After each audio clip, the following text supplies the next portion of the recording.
Assalamualaikum warahmatullahi wabarakatuh. Shalom, salam sejahtera bagi kita semua. Om Swastiastu, Namo Buddhaya, salam kebajikan. Pada hari ini, kami akan mempresentasikan hasil analisa kami, yaitu tentang hakim yang membebaskan Ronald Tanur. Sebelum itu, perkenalkan anggota kami. Yang pertama, ada Nathanael Nadine sebagai ketua, Alessandro Mesak, Stefanus Konor Masari, Grace Sofia, dan Putu Gede Dharma. Dan ini adalah beberapa poin yang akan kami presentasikan. Yang pertama, jenis klaim dalam kasus, analisa kritis kasus, argumen yang mendukung, 5 pola deduktif, penerapan argumen induktif, dan kesesatan berpikir informal.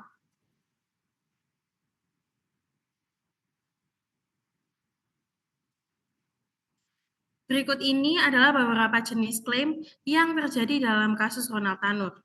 Yang pertama, klaim faktual. Dalam kasus Ronald Tanur, klaim faktual meliputi yaitu Ronald Tanur terlibat dalam tindakan kekerasan yang menyebabkan kematian korban. Hasil autopsi menunjukkan penyebab kematian korban adalah akibat luka serius. Klaim faktual ini dapat dibuktikan melalui rekaman CCTV, hasil visum, atau kesaksian saksi mata. Yang kedua adalah klaim nilai. Klaim nilai dapat dihubungkan dengan penilaian moral atau etis tentang tindakan Ronald Tanur. Contohnya, tindakan Ronald Tanur adalah pelanggaran moral yang tidak dapat diterima oleh masyarakat. Kasus ini mencerminkan rendahnya rasa keadilan dalam masyarakat. Jadi, klaim nilai ini adalah klaim yang digunakan oleh publik atau masyarakat untuk mengkritik tindakan Ronald Tanur atau sistem hukum dalam menangani kasus. Yang ketiga ada klaim subjektif. Dalam kasus ini contohnya yaitu, saya merasa hukuman yang diberikan tidak setimpal dengan perbuatannya. Ronald Tanur terlihat tidak menunjukkan penyesalan. Klaim ini dapat muncul karena opini masyarakat atau keluarga korban yang merasa keadilan belum terpenuhi. Kemudian yang terakhir adalah klaim vague. Klaim yang kabur seringkali muncul dalam pernyataan yang terlalu umum. Contohnya, kasus ini harus diselesaikan dengan adil. Ronald Tanur berasal dari keluarga yang memiliki pengaruh besar. Pernyataan ini tidak jelas karena tidak menjelaskan apa yang dimaksud dengan adil atau pengaruh besar, sehingga sulit untuk diverifikasi. Selanjutnya akan dibawakan oleh saya, yaitu analisis kritis kasus. Sebelum itu kita harus tahu latar belakang dari kasus ini. Jadi Hakim Erintoah Damanik, salah satu hakim di pengadilan negeri, memvonis bebas Gregorius Ronald Tanur atas perkara pembunuhan terhadap kekasihnya, yaitu Dini Sarah Afrianti, yang sulit dipahami baik dari sudut logika dan juga yuridis. Keputusan ini bertentangan dengan keadilan yang hidup di dalam masyarakat, sehingga analisa kasus ini telah diuraikan oleh Abdul Fikar Hajar sebagai ahli hukum pidana dari Universitas Trisakti. Dari sumber yang saya baca, kita dapat menyimpulkan bahwa ada 4 pihak yang terlibat, yaitu Gregorius Ronald Tanur sebagai terdakwa, Dini Sarah Afrianti sebagai korban, Hakim Erintoah Damanik sebagai mafia hukum, dan Abdul Fikar Hajar sebagai ahli hukum pidana Universitas Trisakti. Kemudian dianalisis, masalah ini berawal dari keputusan 3 hakim, yaitu Hakim Erintoah Damanik, Mangapul, dan Heru Hanindyo, merupakan hakim pengadilan negeri dalam kasus Robert Tanur. Kemudian lanjut ke keputusan yang tidak adil, di mana Erintoah Damanik memvonis bebas Gregorius Ronald Tanur dari perkara. Sehingga keputusan yang diberi oleh Erintoah Damanik tidak dapat diterima oleh masyarakat, baik dari segi logika maupun yuridis. Kemudian, dari sisi yang lain, Mahkamah Agung menjadi khawatir atas putusan ketiga hakim tersebut. Karena lembaga Mahkamah Agung mengawasi hakim dengan catatan tidak boleh mengurangi kebebasan hakim, sebab ada asas res judicata pro veritate habetur, yang berarti semua putusan hakim itu benar. Sehingga dari lembaga komisi yudisial Hasil dari lembaga komisi yudisial dikembangkan ke MKH, yaitu Majelis Kehormatan Hakim, untuk mengadili ketiga hakim tersebut. Lalu, lembaga komisi yudisial merekomendasikan sanksi berat terhadap ketiga hakim tersebut dan juga terhadap Ronald Tanur. Kendati demikian, KY mengusulkan untuk ketiga hakim tersebut diberi hak untuk pensiun. Dan yang terakhir adalah evaluasi. Hakim yang seharusnya mempertimbangkan seluruh alat bukti yang sebagaimana diatur dalam Kitab Undang-Undang Hukum Pidana tanpa ada campur tangan pihak ketiga ataupun suapan dari para oknum. Dan yang kedua, dari Mahkamah Agung, sebagai upaya terakhir sebelum memasuki kawasan peninjauan kembali, segala perkara yang akan memberi dampak buruk kepada masyarakat harus dibatalkan demi masyarakat, agar sengketa tersebut tidak memberi corak yang buruk kepada para penegak hukum. Dan yang terakhir dari Komisi Yudisial, sebagaimana diatur dalam pasal 359 Kitab Undang-Undang Hukum Pidana dan 351 ayat 1 Kitab Undang-Undang Hukum Pidana, seharusnya lembaga Komisi Yudisial memberi sanksi yang lebih berat, melainkan hak untuk pensiun. Selanjutnya, saya akan menjelaskan argumen, counterargumen, dan silogisme kategoris. Argumen pada kasus tersebut adalah, dalam kasus Ronald Tanur, apa yang dilakukan Ronald Tanur kepada korban Dini Sera adalah kejahatan yang sangat serius. Menurut saya, apa yang dilakukan Ronald Tanur adalah tindak pidana penganiayaan berat yang menyebabkan kematian, di mana hal ini dijerat oleh pasal 354 KUHP.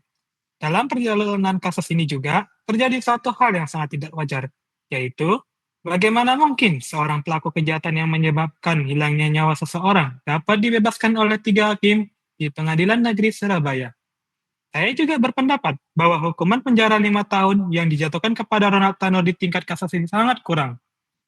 Counter argumen untuk kasus tersebut adalah, namun ada juga yang berpendapat bahwa apa yang dilakukan Ronald Tanur sebenarnya bukanlah tindakan penganiayaan berat yang menyebabkan kematian, sebagaimana dijerat oleh pasal 354 KUHP, melainkan tindak pidana pembunuhan yang diatur dalam pasal 338 KUHP, sehingga Ronald Tanur seharusnya bisa dijatuhi hukuman maksimal berupa pidana penjara 15 tahun. Alasannya adalah karena ketika korban mengalami luka berat akibat insiden di basement mall, Ronald Tanur tidak segera untuk membawa korban ke rumah sakit terdekat, namun terlebih dahulu membawa korban ke apartemen, dan juga banyak fakta lain yang sebenarnya juga menyatakan bahwa Ronald Tanur melakukan sesuatu yang lebih dari sekedar penganiayaan.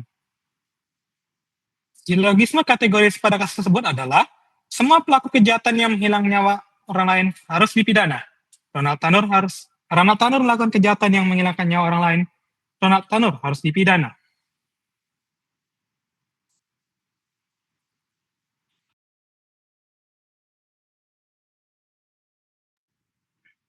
Oke, setelah kita memahami latar belakang, kini kita akan fokus pada penerapan 5 pola deduktif dalam kasus Ronald Tanur. Yang pertama, pola bukti dan keputusan hakim. Premis mayor, dalam hukum pidana, seorang dapat dinyatakan bersalah jika terbukti secara sah dan meyakinkan melakukan tindak pidana. Premis minor, Hakim Pengadilan Negeri Surabaya menyatakan bahwa Ronald Tanur tidak terbukti secara sah melakukan pembunuhan atau penganiayaan yang menyebabkan kematian. Kesimpulan, oleh karena itu, Ronald Tanur dibebaskan dari semua dakwaan.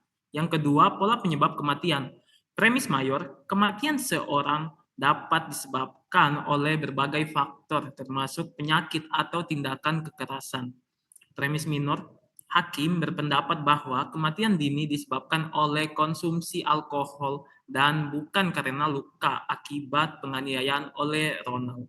Kesimpulannya, maka tuduhan pembunuhan terhadap Ronald tidak dapat diterima. Kemudian yang ketiga, pola pertimbangan saksi. Premis mayor, kesaksian yang kuat dan relevan diperlukan untuk mendukung dakwaan dalam kasus pidana. Premis minor, dalam kasus ini tidak ada saksi yang dapat membuktikan penyebab kematian dini secara langsung. Kesimpulannya, karena kurangnya bukti saksi, dakwaan terhadap Ronald menjadi tidak cukup kuat. Yang keempat, pola proses hukum. Premis mayor, proses hukum harus mengikuti prosedur yang adil dan transparan untuk mencapai keadilan. Premis minor, Setelah vonis bebas, jaksa penuntut umum mengajukan kasasi yang menunjukkan adanya keraguan terhadap keputusan awal. Kesimpulan, hal ini menunjukkan bahwa proses hukum masih berlanjut dan keputusan awal bisa saja ditinjau ulang. Dan yang terakhir adalah pola suap dan integritas hukum.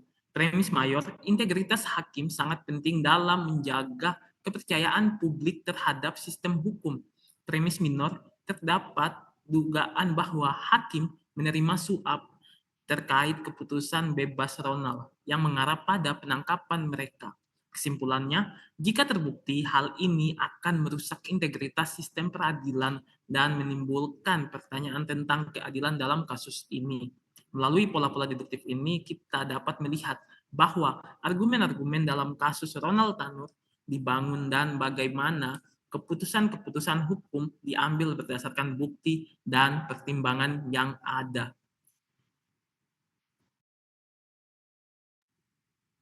Yang ini adalah penerapan argumen induktif.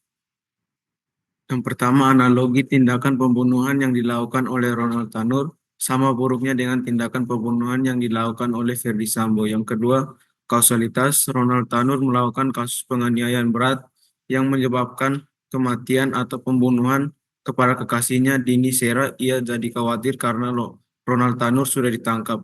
Pengetahuan kausalitas yang digunakan di dalam premis Ronald Tanur yang ditangkap pada waktu yang cepat dapat dipenjara. Yang ketiga, generalisasi Ronald Tanur harusnya masuk penjara karena tindakan mengambil nyawa orang lain itu melanggar hak asasi manusia. Kemudian kesesatan berpikir informal. Kesesatan berpikir dalam kasus yang pertama ada argumentum ad misericordiam. Kesesatan ini menggunakan belas kasihan untuk membenarkan argumen. Contohnya dalam kasus, Ronald hanya anak muda yang kilaf. Dia tidak pantas untuk dihukum berat. Argumen ini mencoba mengalihkan perhatian dari fakta tindakan kriminal ke rasa kasihan yang tidak relevan dengan penegakan hukum. Kemudian yang kedua ada argumentum ad verecundiam. Kesesatan ini menggunakan otoritas yang tidak relevan untuk mendukung klaim. Contohnya pada kasus adalah Ronald tidak bersalah karena seorang tokoh terkenal juga menyatakan demikian. Pada tokoh terkenal yang tidak memiliki pendapat tokoh yang terkenal yang tidak memiliki kaitan dengan kasus ini tidak membuktikan kebenaran faktanya. Kemudian yang ketiga ada ignoratio elenchi. Kesesatan ini menarik kesimpulan yang tidak relevan dari argumen. Contohnya yaitu Ronald berasal dari keluarga yang berkontribusi besar untuk masyarakat, jadi dia tidak mungkin dihukum berat. Yang artinya kontribusi keluarga tidak relevan dengan kejahatan yang dilakukan. Kemudian yang keempat, yaitu relevansi. Kesesatan ini menyerang karakter seseorang alih-alih argumennya. Contohnya dalam kasus yaitu pengacara korban hanya mencari perhatian dan sensasi. Serangan terhadap pengacara korban tidak membantah bukti yang ada dalam kasus tersebut. Kemudian yang terakhir adalah asumsi. Kesesatan ini memanfaatkan opini mayoritas untuk mendukung klaim. Contohnya yaitu semua orang di media sosial mengatakan Ronald tidak bersalah, jadi dia harus dibebaskan. Popularitas opini tidak membuktikan kebenaran atau keadilan dalam kasus ini.